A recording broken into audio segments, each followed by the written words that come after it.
Ladies and gentlemen, please welcome to the stage the Mayor of the West Midlands, Andy Street.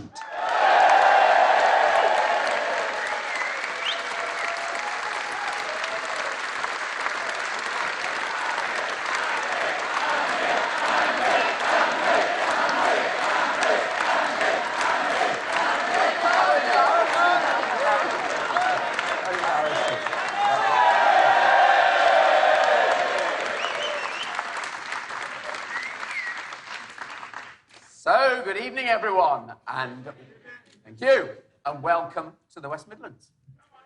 Now, it's my honour for us to host the Prime Minister and, of course, all the Cabinet for the launch of our election campaign this evening. And when I was asked on Monday to do this here, I thought to myself, well, why here? And my immediate reaction was that the Prime Minister perhaps wanted to combine the campaign launch with a visit to the NEC's newest visitor attraction. They call it the Bear Grylls Experience. And in that experience, he'd have all sorts of skills that he needs for the campaign.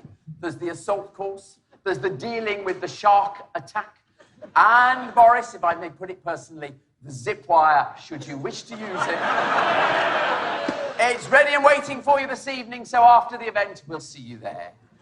Now, the real reason to be here tonight, of course, is that we here in the West Midlands have shown that when Conservatives work together at all levels, that we can do some tremendous things. A Conservative government, more Conservative MPs at every election from this region since 2010, and of course, more Conservative councillors, and now a Conservative mayor, the only Conservative mayor for a big metropolitan area in Britain.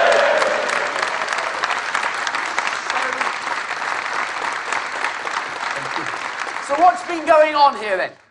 Well, for those of you from within the M25, thanks for coming up tonight. I have to tell you that our economy is about the same size as the Czech Republic, but more importantly, it's been growing as fast, not faster, than anywhere other than London for the last few years. We're building lots of new jobs. We're building thousands of new homes. Last year, 20% more than the year before. Our young people are better skilled, better qualified than ever before. More people are doing their own bit for climate change by using public transport here. And Sajid, that's before the next check is in the post. Thank you very much. And the fourth industrial revolution is happening right here, in our factories, where they're being electrified, and the digitisation of our tech hubs. And of course, we're ready for our moment on the world stage, when we host the City of Culture and the Commonwealth Games. So taking all that together, if I may use a European word tonight, it's boo-boo. It's perhaps the start of our renaissance as a region. If you prefer simple English words, the revival, the rebirth, the renewal of the West Midlands. But we should be clear, it's only the start of that. And we sort of enjoy a restlessness here to do even better. We know we still have plenty of challenges, and most important amongst them is making sure that we share our success with every community across the region. And I mean community in every sense of that word. Now, the other reason for being here tonight is that this place, arguably more clearly than anywhere else in Britain, shows just what's at stake in this election. Because our good news story is pretty much a newfound story. Prior to 2010, this was a place that went backwards. A decade of relative decline. And we simply could not have dreamt of the skyline that we now see emerging in Coventry or in Birmingham. And that decade of failure was under what we would probably now call a moderate Labour government. Just imagine what harm could be done under the government of John McDonnell and Jeremy Corbyn. Imagine it. Our progress simply snuffed out in an instant. And the other big reason for being here to launch what many call the Brexit election is that you've come to the manufacturing and exporting capital of the UK. So we know probably again, better than anywhere else, the impact of this Brexit paralysis. I hear day after day from business leaders the damage that uncertainty is doing. And quite simply, we have to find a solution. We have to get this sorted. We must end the paralysis with a good deal that enables business to start reinvesting again with confidence.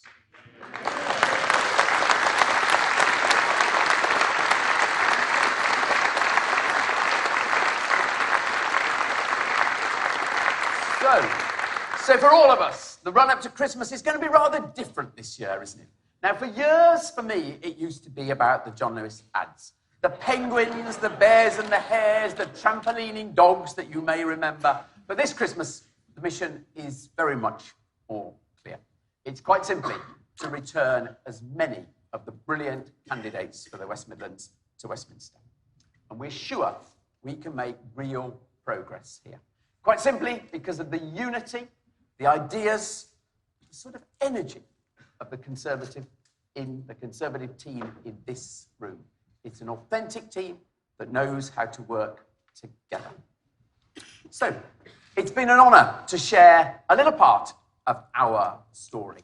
I hope our guests will go back with confidence, and I hope for Team WM, whether from Warwick, Stoke, Coventry, Dudley, Northfield, or indeed Wolverhampton, the mission is very, very clear. Boris, Prime Minister, we will make our contribution to a refreshed Conservative government that will deliver that all-important deal and will then go on to deliver what we're proud to call a one-nation Conservative agenda.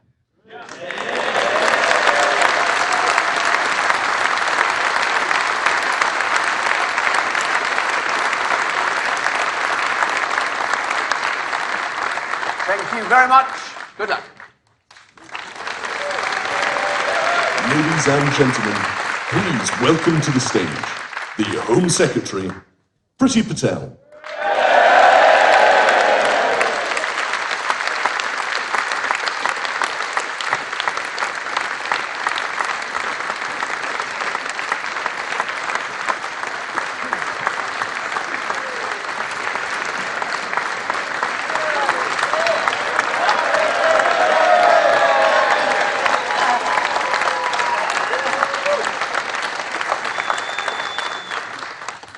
Thank you. Our party, the Conservative Party, is the greatest political party in the world. One of the oldest and one of the most successful. And there's a reason for that. It's you. It's all of you in this room. Our magnificent members and activists. All of you in this hall today. And I salute you all. Your passion, your energy, your dedication. But most of all, I salute your values. The same values shared by the majority of people in our great United Kingdom. The hard-working, honest, law-abiding, who share our optimism for the future, who share pride in our great country, and they share our desire to live in a country where anyone, including the daughter of immigrants, can succeed.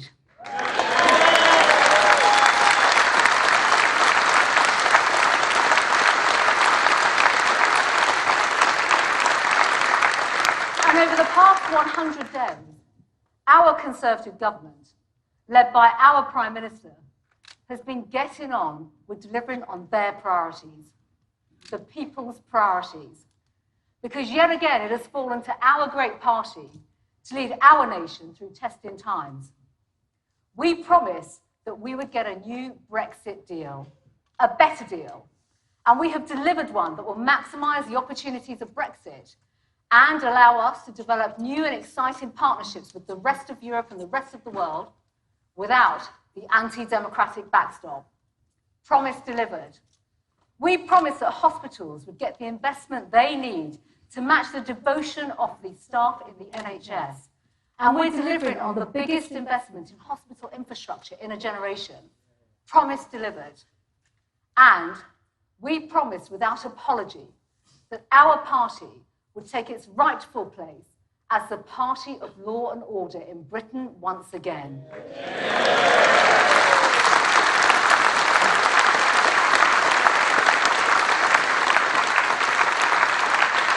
And that we would stand with the brave men and women of our police and our security services.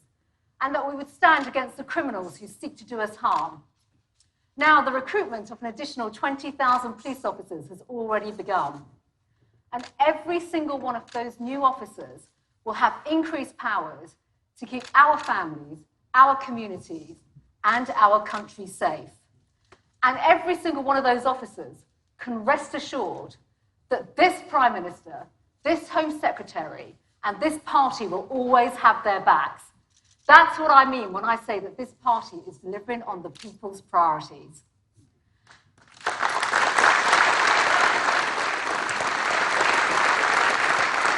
And of course, that's why this election is a choice between real change or simply more uncertainty, more dither and more delay. Voters must choose between the certainty and hope that we know a functioning Conservative majority brings to our country. A vote for Jeremy Corbyn's Labour Party will mean more delay and an unwanted and divisive second referendum. It would mean extreme economic policies, spelling disaster for Britain, with the hard-working majority once again left footing the bill for Labour's financial ruin. It would even result in a Prime Minister who refuses to condemn and stand against vile anti-Jewish racism.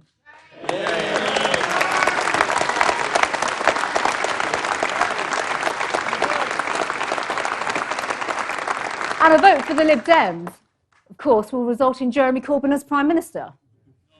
And a vote for the Brexit Party will result in a Brexit blocking, democracy denying, coalition of chaos with more indecision, confusion and uncertainty. Yes.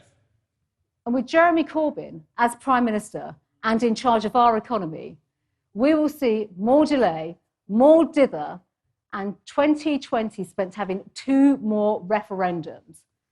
To all of you, I say we can never allow that to happen.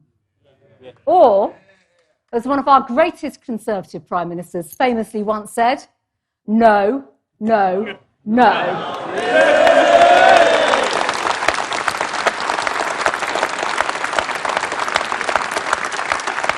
So only a Conservative majority government will deliver, and we will get Brexit done with the Prime Minister's Great New Deal, finally giving businesses and families the economic certainty they all need to live their lives and plan for the future.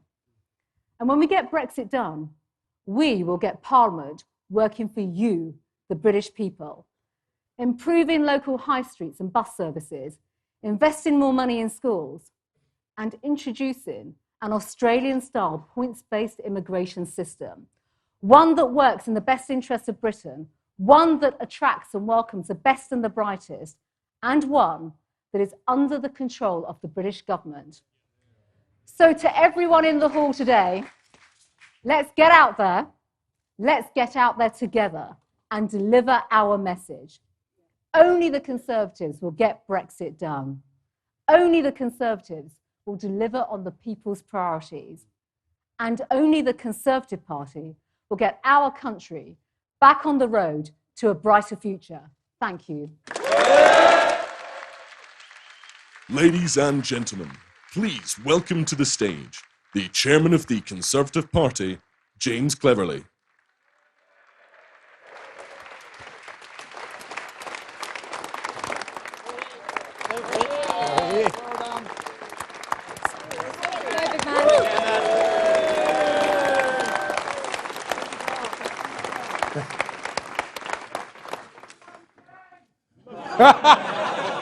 What's the line? What's the line?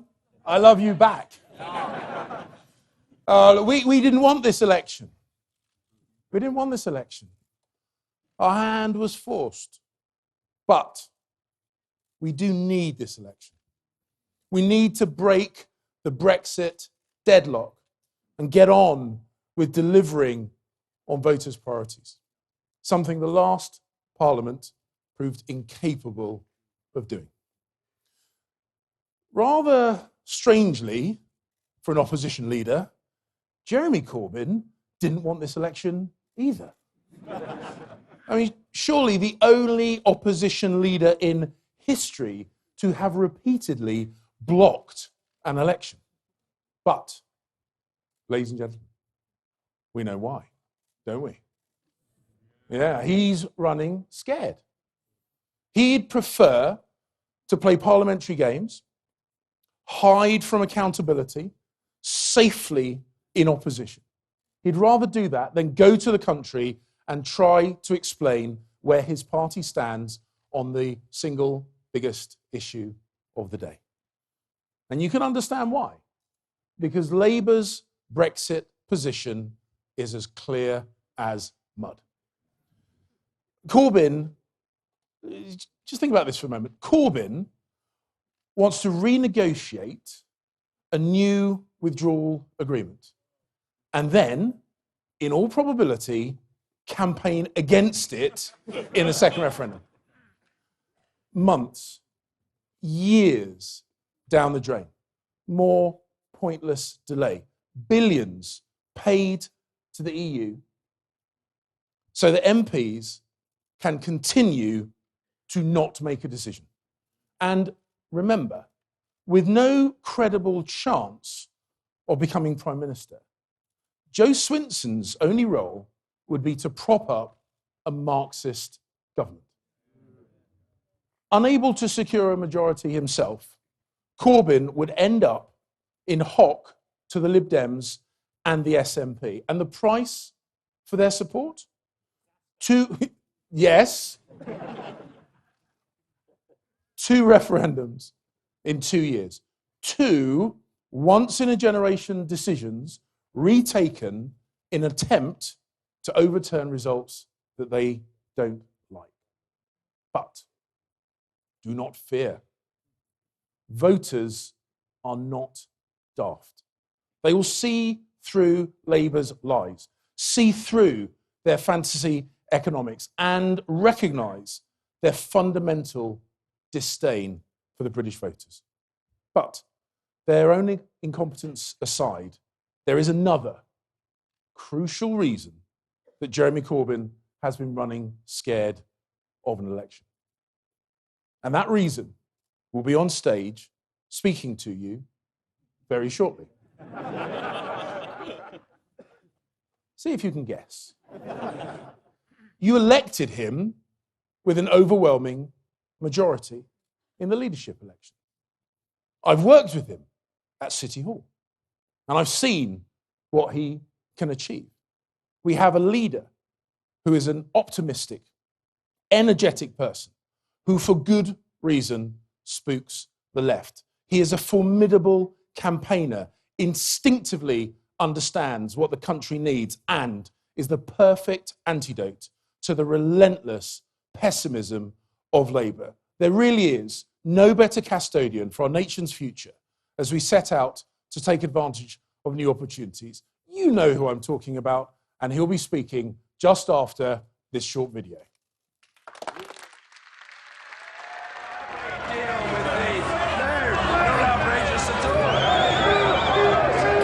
To avoid any discussion. This Parliament had become dysfunctional.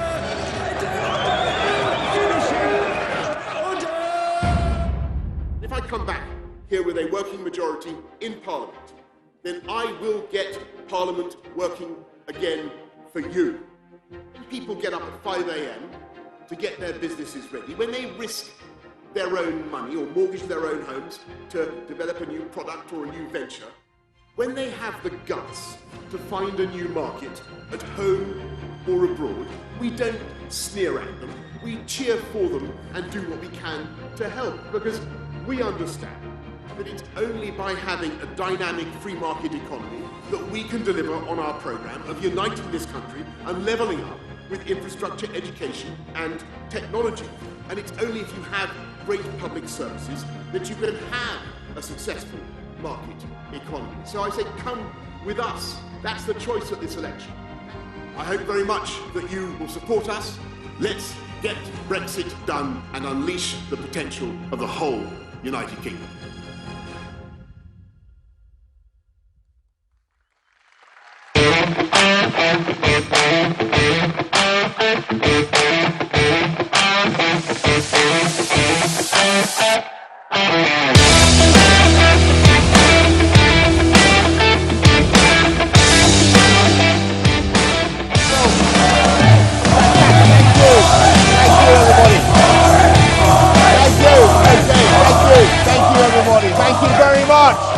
Thank you very much. It's absolutely fantastic to be here in Birmingham, where our great Conservative mayor has already taken the precaution of having every street named after him, and great to see so many of you here. What a fantastic crowd at the beginning of what I think is the most important election our country has faced for a generation. I can imagine there might be some people here who weren't too keen on having a general election in the run-up to Christmas. If you did think that, I'm with you. I didn't want an election, and no Prime Minister, frankly, I love my job, no Prime Minister wants an election, particularly when I'm enjoying, there's so much that we want to get on and do, but my friends, we have no choice. We have a parliament that is paralysed, blocked, generally incapable of digestive function as an anaconda that has swallowed a tapir, neither moving one way or the other, if you see what I mean. This parliament just refuses to get Brexit done. And that's, of course, bad for our democracy, because we asked the people of this country whether they wanted to stay in the EU. We told them time and again that we would honour their decision, didn't we? We told them whatever they voted for, leave or remain, we would put it into effect. And yet for 3.5 years, we have seen non-stop political manoeuvring to frustrate Brexit and thwart the will of the people. And the result is that the whole Brexit delay is holding us all back. It's like a bendy bus. I banned them in London. A bendy bus jackknifed on a yellow box junction. Nobody can get round it. It's blocking the traffic in every direction. And the uncertainty and the delay are bad for the country, because people need to plan, they need to make investments, to hire new employees, to buy new homes. And we need a new election. We need an election and a new parliament, because we can't go on like this. And because now is the time to make a change and unleash that tidal wave of investment that's going to flow into this country, a great surge of confidence into the UK. And we can do that in just a few weeks, because I'm proud of many things that we've done in the last 108 days. I think it is 108 days. The biggest investments in the NHS for a generation, 40 new hospitals green-lighted as a result of decisions taken by this government, levelling up education funding around the country, more for primary and secondary schools across the country, 20,000 more police officers. Pretty was just talking to you, wasn't she? Great job, Pretty, recruiting 20,000. I've met some of them. I'm proud to say I've already met some of the recruits. Gigabit broadband. 8 years ahead of schedule, sprouting through every orifice, every home, like a kind of very informative vermicelli. I don't know what gigabit broadband is. It's going to be fantastic for our country. We're going to have an infrastructure revolution across the UK. I'm proud of many, many things that we're doing. But most of all, I'm proud of our deal. The deal that they said was impossible. The deal they said we couldn't do. And it's a great deal. I've heard some people in the last few days trying to attack our deal. My friends are trying to cast aspersions on it, and it remind me a bit of candle sellers at the dawn of the age of the electric light bulb, or makers of typewriters on beholding their first laptop computer. They have a terrible sense that they're about to lose their market, because this deal delivers everything that I campaigned for Brexit. We take back control of our money so we can spend millions more every week on the NHS or whatever priorities we want, hundreds of millions. We can take back control of our borders with an Australian-style points-based system, so we can bring in people, whether they're scientists or agricultural workers, that this country needs, but we can control it. We can take back control of our laws. so we can do things in our own way, do things differently and better when we choose, from free ports to free trade deals, from banning the cruel live shipment of animals to cutting VAT on tampons. We can do things differently in the UK. And under this deal, the crucial thing is the whole of the UK comes out of the EU, England, Scotland, Wales, Northern Ireland, whole, entire and perfect. And this deal is ready to go. It's done. I mean, Parliament, before they infuriatingly refused before they delayed it, they actually gave it a preliminary seal of approval, if you remember. It said, it's there.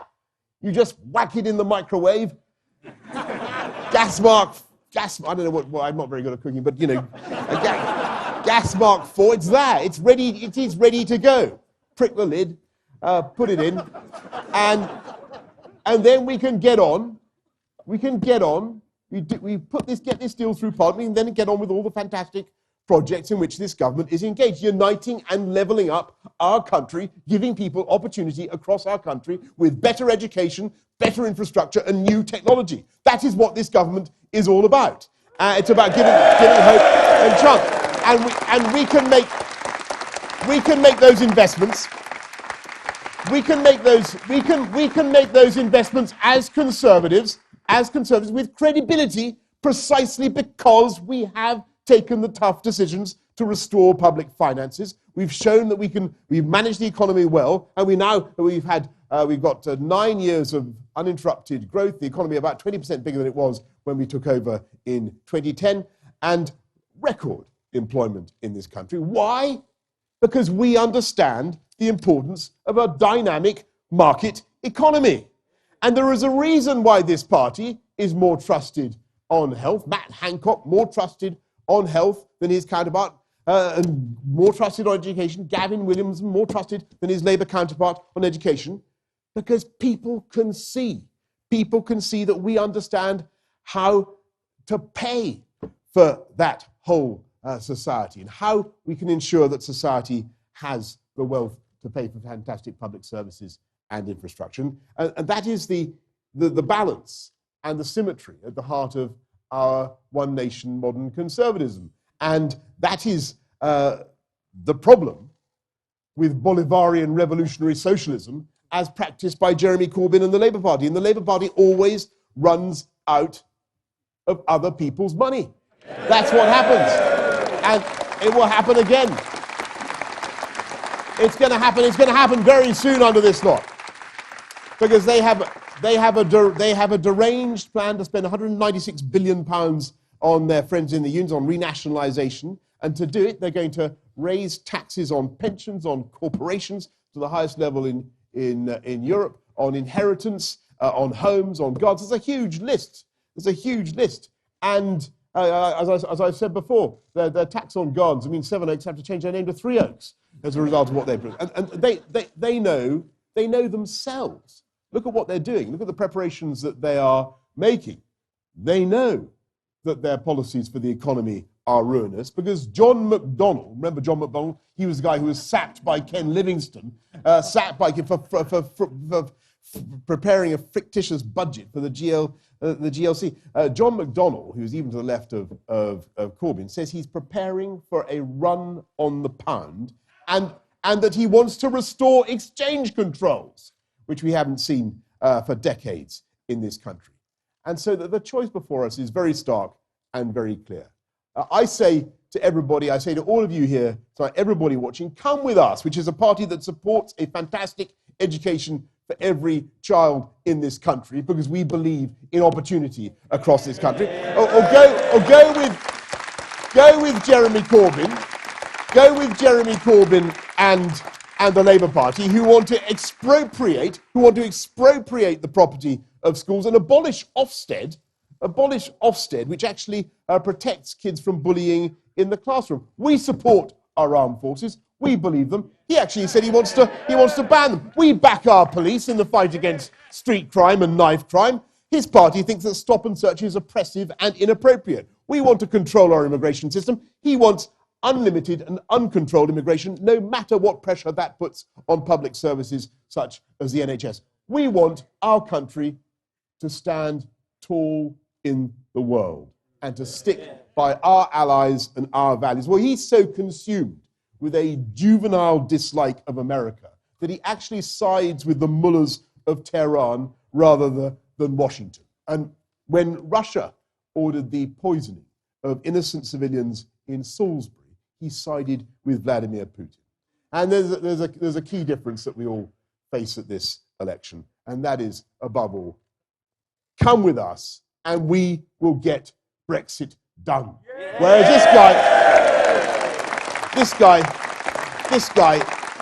this guy wants nothing more. This guy wants nothing more than dither and delay. He wants a referendum on Scotland because he's told the Scot Nats that he's happy to break up the union if they sustain him in power. And of course, he wants another referendum on the EU. Unbelievable. I mean, he said tonight he wants to have another extension so that he can have another negotiation. But it's not at all clear what he wants to achieve in this negotiation. Does anybody know what he wants to achieve? We don't know. We don't know what question he would like to put to the electorate in this referendum. We don't even know what his own position is. Is he for leave? Is he for leave or for remain? Is he in or out? Do you know? I don't know. Is it forwards or back? I don't know. I don't think he knows himself. In fact, the only bit of flotsam of intelligence to have emerged from the Bermuda Triangle of Labour's Brexit policy is that they're preparing, as I think James just said, they're preparing to do a new deal and then campaign against it 6 months later, with all the futility of those suicidal nights in Monty Python. But there is one thing we do know. There's one thing we do know about his policy, and that is that it needs another referendum on the EU, another Brexit referendum means more delay, it means more uncertainty, it means more acrimony and division in our country when this country is aching to move on. So let's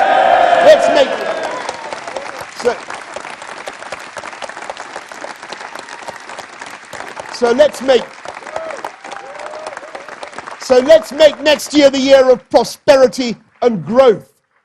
Prosperity and growth, not the year of two chaotic referendums. And if I come back with a working majority in Parliament, then I will get Parliament working for you. And on day one of the new Parliament in December, we will start getting our New Deal through so we get Brexit done in January and put the uncertainty behind us. Let's make 2020 about the people of this country and not about its politicians. Let's get out of the rut of the last 3 years and get on with our work as Conservatives of making this country the greatest place in the world to live, the greatest place to start a family, the greatest place to send your kids to school, to start a business, the place that leads the world in clean, green technology and tackling climate change and greenhouse gases. Let's get Brexit done, my friends, and get on with our project of sensible, moderate, but tax-cutting, one nation conservatism, spreading hope and opportunity across the whole of the UK, and let's unleash the potential of this country. Thank you all very much for coming tonight, and I'll see you at the barricades. Thank you all. Thank you. Thank you.